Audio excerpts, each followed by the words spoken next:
Trapping plays a very important role in modern-day wildlife management. Professional wildlife biologists monitor fur-bearer populations to maintain a healthy and sustainable harvest of this important, renewable natural resource. Trapping provides recreation and income for licensed trappers across this country.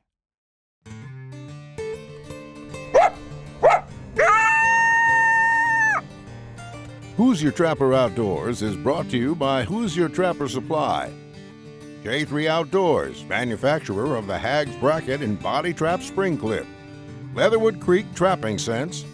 Wiebe Knives and Fur Handling Tools. HTS Productions. Hoosier Trapper Deer Scents. And Leatherwood Wildlife Art. All right, thanks for joining us for episode 14 of Hoosier Trapper Outdoors.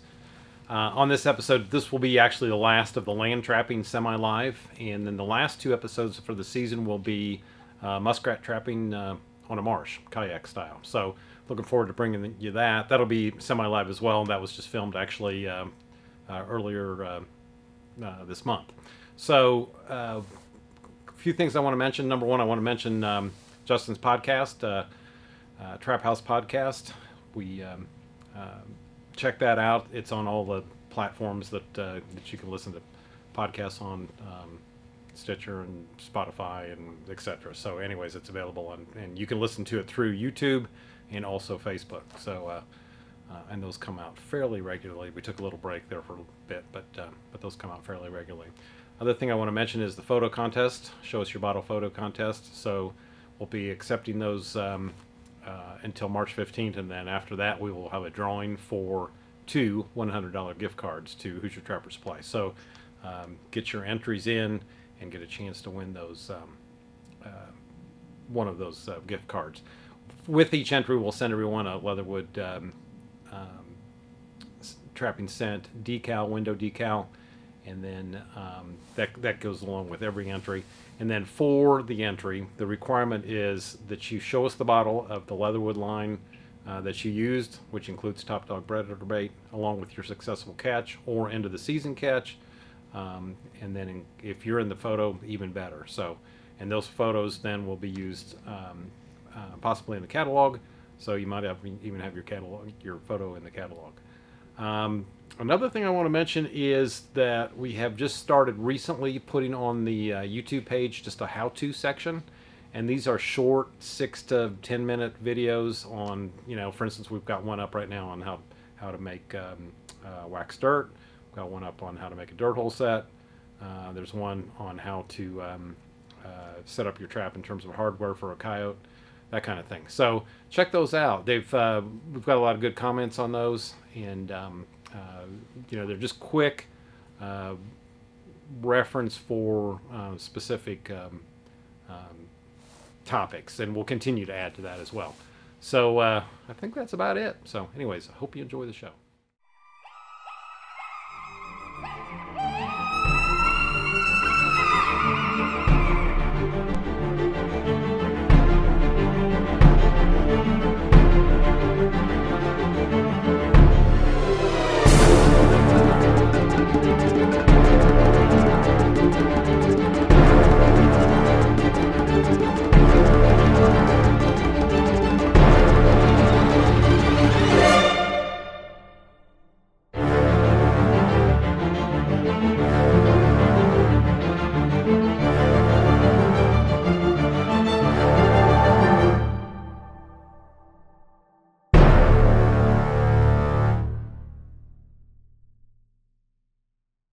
What is it, 7 days now on this spot? No, 9.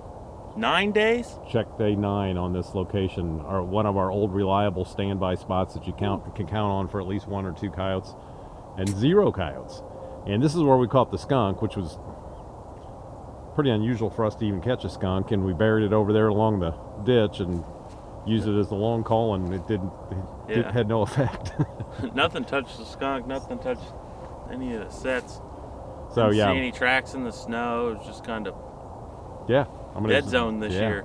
Strange. So, I mean, once in a while that happens. Fortunately, not very often, where you got a spot that you can kind of count on and blank out. But yeah, when there's snow on the ground for several days and there's no tracks, Good indication. Yeah, so I'm sure if you left it set here all season, you're going to catch some. They're going to come through eventually, but certainly in 9 days, nothing's happened.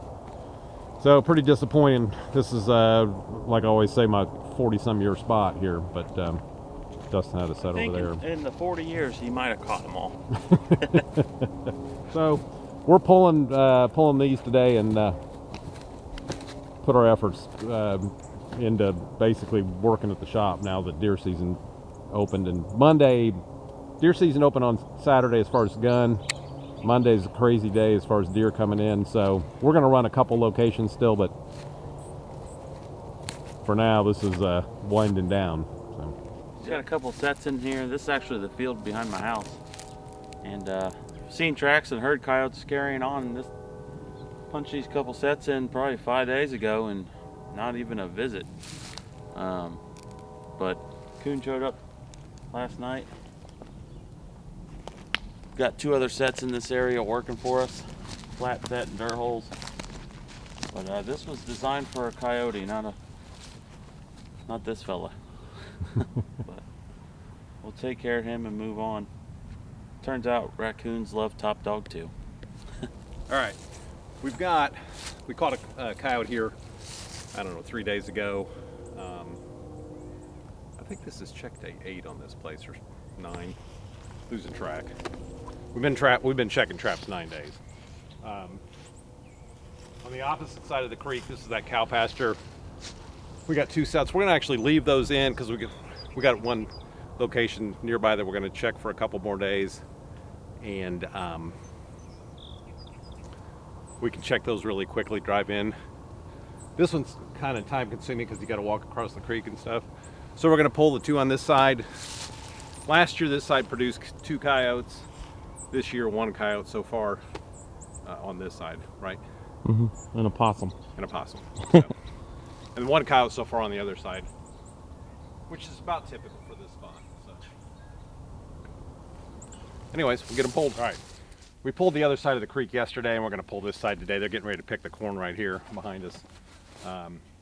No action or nothing's happened, you know. So I guess this is check day 10, I believe.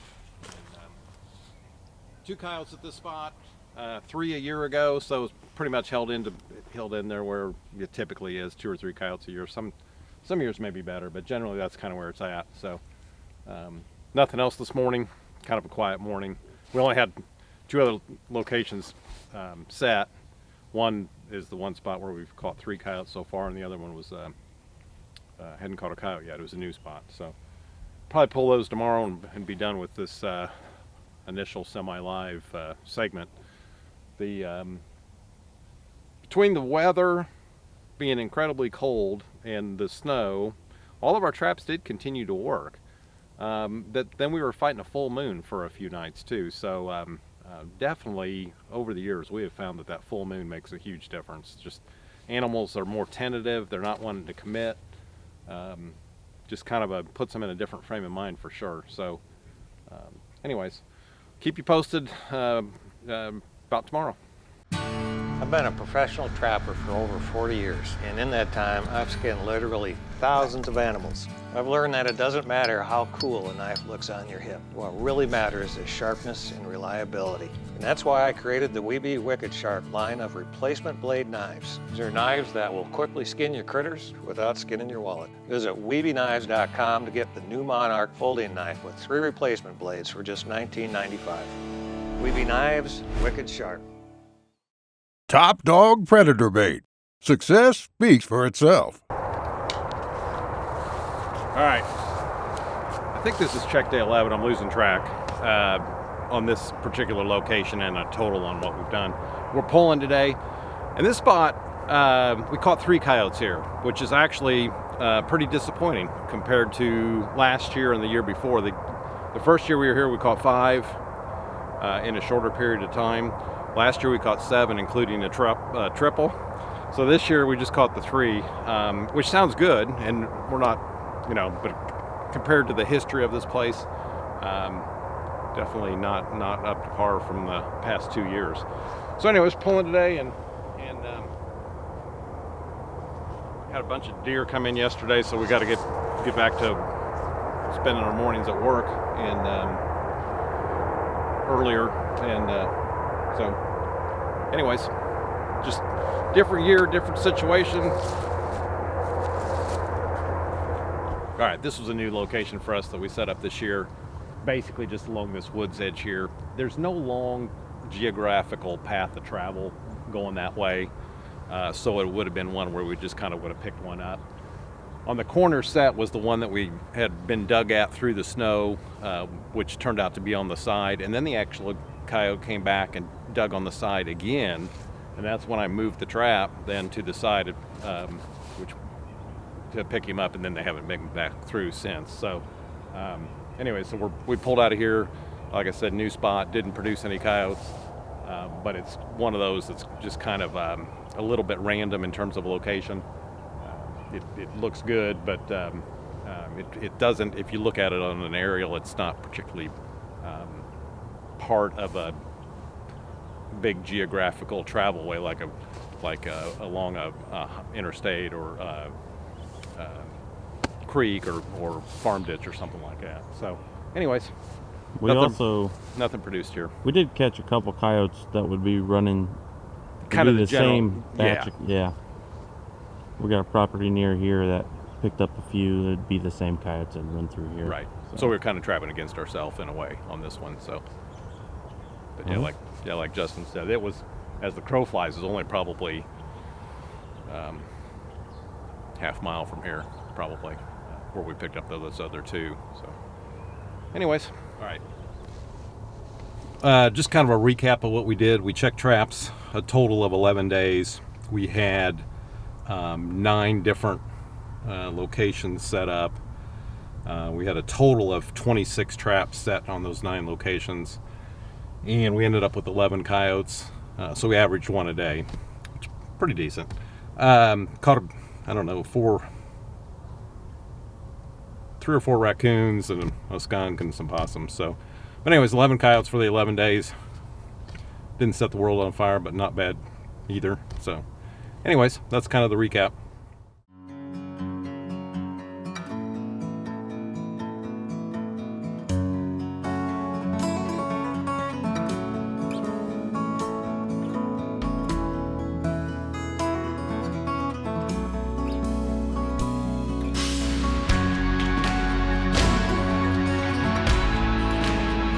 Hags Trapping Products by J3 Outdoors, the most versatile and efficient trapping devices on the market.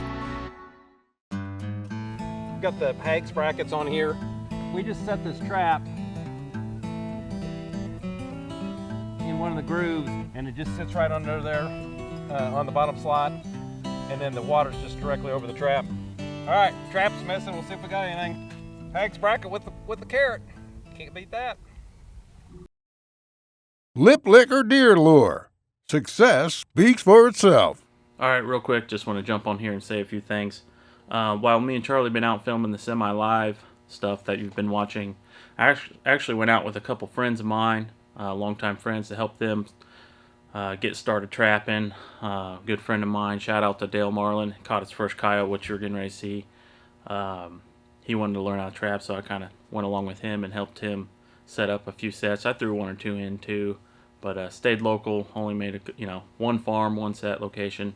Same thing with the other clip we're going to show you is my buddy Damon Wall. His mom works here, Elaine. She's a taxidermist. She does amazing work here. I'm sure you've seen her on past shows, but shout out to Damon.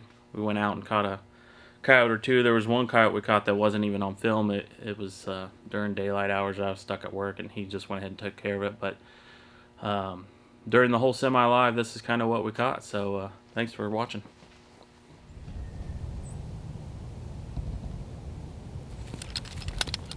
All right, we connected here. Didn't we, Dale? We're live. This is my buddy Dale here. We're on the back side of where I live, and he owns the property. He's my landlord and a longtime buddy. Yep. And we came back out here. I only got 2 traps in this field. This is the only place we have traps because we're so busy at the shop with deer season. But since it's right in the backyard, might as well sit on a couple traps at least. But pretty cool setup. It's taken 2 weeks for this property to finally connect, and it's a broken piece of land. There's some sheep further down that way, farmer there. Of course, there's cattle here that Dale raises on this property. So it's kind of broken up. There's houses around and that sort of thing, so it's not like a hot travel way, but I know they come through. I've seen their tracks in the snow, and it took about 2 weeks to finally get one. We had a coon activity on a dirt hole down that way. This was on a flat set. I re-lured the other day, but of course we got hit with a bunch of rain and still held up, as you can see. And then we have one more set in that corner, and then nothing's touched that, and it's off the edge of that brushy fence row. But Dale came out here, kind of showed him what to do, and this is the set he punched in. Yep. How's it feel? Love it. Got to get rid of them. Now you're hooked. Yeah. Now, what are we gonna do with it? Tan it, mount it, sell it, tan it. Yep. They are cool animals. One of my favorite. Dale's got some more property. Maybe we can set behind his house here in a few weeks when it gets a little cooler in the mud. After they're done eating all the deer guts. Yeah. For a while. Coyotes are probably getting their bellies full on all this deer carcasses left out from gun hunting. But pretty cool. We'll take care of him and move on.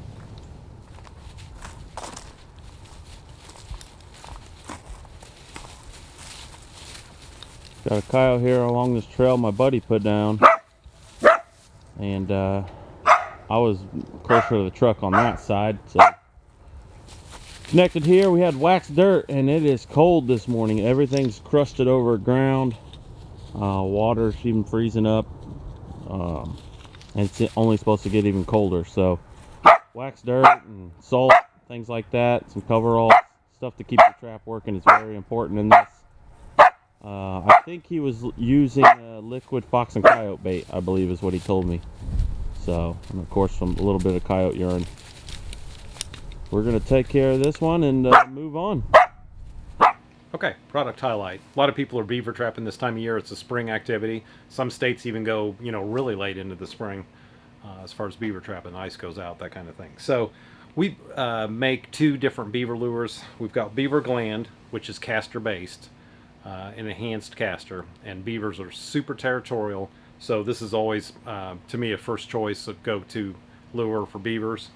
You can use it on a caster mount set, that kind of thing. So excellent attractant for beavers. This will also work on your predator line too. If you want to throw something different at them, this will work on coyotes and bobcats and foxes as well. But it's like I said, first choice beaver lure. Then we've got a beaver call / food type lure for beavers. Does not contain caster, and that is just something else to throw at them. Sometimes beavers can get pretty wise to what's going on. In fact, if you're on a pond or a lake, and you get some stragglers, that can really be a struggle to catch them. So this is something different to throw at them. So just to give you another option. We've got trappers that use this as their first choice, but personally I would recommend starting out with the caster-based lure. Despite the time of year. I mean, beavers, like I said, are super territorial. Beaver comes into the area that they're not familiar with, and they're going to definitely check it out. So can't go wrong with either one of these lures. All right, Q&A. And I've addressed this in the past, but I mean, it is a common question. We get asked it a lot. So once you've made a catch on a coyote, fox, bobcat, land trapping, do you reset that trap in that location? And the answer is definitely yes. So unless we always reset them, unless you just happen to be pulling traps that day, but we always reset them unless it's rained a bunch and it's just a soupy, muddy mess. And then we'll pull that trap and we'll set another one outside of that catch circle. But assuming that hasn't happened, you always want to reset that trap. Now, in the instance of fox and coyotes, 100% better. I mean, way better location for both of those animals. Particularly if like I said, particularly if it's a fox or a bobcat. Coyotes, still, here again, very excellent spot, and every coyote that comes by there is going to check that out. There are some coyotes that will shy away from a catch circle where there's just so much coyote smell. But that that catch circle still has a huge attraction to it for the coyotes coming by. So they're going to stop and check it out. Now, they may not want to fully commit and go in, where your dirt hole set or your flat set. At that point, I probably, put another set, typically outside the catch circle, just, a few feet or whatever, and make another clean set.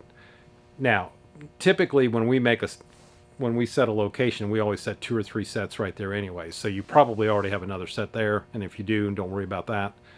Your catch circle's attracting them to the area. They're definitely going to stop and check out the area.